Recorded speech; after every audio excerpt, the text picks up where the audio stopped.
I have a Valley News Live exclusive for you this evening as a boy in Barnesville, Minnesota will soon have his third open heart surgery since he was born.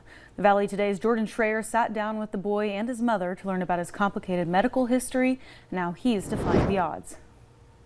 A water bug that loves bowling and Disney movies. That's how Isaac Douglas's mom describes the soon-to-be 12-year-old boy.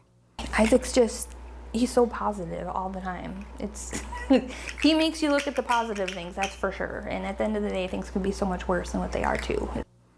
However, his doctors might describe his existence as a miracle, telling mom Tasha that he would likely die in utero or shortly after birth. I was told I was going to have a miscarriage at the beginning of the pregnancy, actually, just because of your levels when they do your blood work and stuff like that. Prenatal testing confirmed he would have some heart problems, and he was diagnosed with DeGeorge syndrome at just days old. It's a random genetic mutation where he's missing a small part of his 22nd chromosome. It was stressful. It was a lot. I think for a long time I was kind of in shock with everything, to be honest. Because of the condition, Isaac's artery from his heart to his lungs didn't fully develop. Unfortunately, though, as time went on, they noticed that those little vessels were pinching shut. And we were actually told he wouldn't even make it to be one because they couldn't proceed with any form of surgery as they knew of that would do anything. They said literally the world's smallest needle wouldn't be able to do anything to those vessels because of how small they were. He needed heart surgery from a specialist in California at just 1 month old. It was stressful. I watched him get bluer and bluer every day.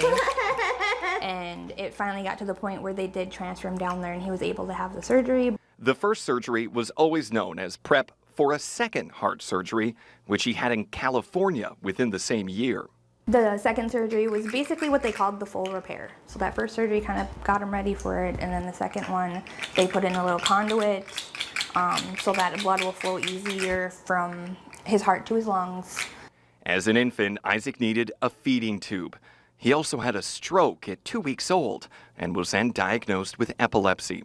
It's been a long journey. We started with, coming home the first time, being on 14 different medicines, including a shot twice a day, a feeding tube. So we had to do specific formula for him. It was actually prescribed formula for him to actually gain weight and be healthier. Yeah. As part of DeGeorge syndrome, he also has low calcium, a weakened immune system, and autism. He's currently nonverbal and uses a device to communicate. Grandma and Papa T. Grandma and Papa T, I know. Now, several years later, he needs another heart surgery. But where and when is still up in the air. The hardest part has been the not knowing what the direct plan is, really. Despite all of these medical complications and life changes, the family of 4 remains hopeful. I don't think I would be where I'm at if I didn't have Isaac. While Isaac's health and heart struggles physically, the soul within his 4 chambers needs no mending.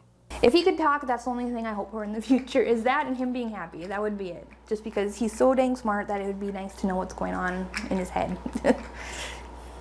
In Barnesville, Jordan Schreier, Valley News Live. As of now, the family still doesn't know if Isaac's third surgery will be in Minneapolis or in California. If you want to help with medical and living expenses while the family goes through this journey, we have a link to a GoFundMe available on the VNL News app. You can also make a donation in person at any Gate City Bank location under the Isaac Heart Surgery Fund.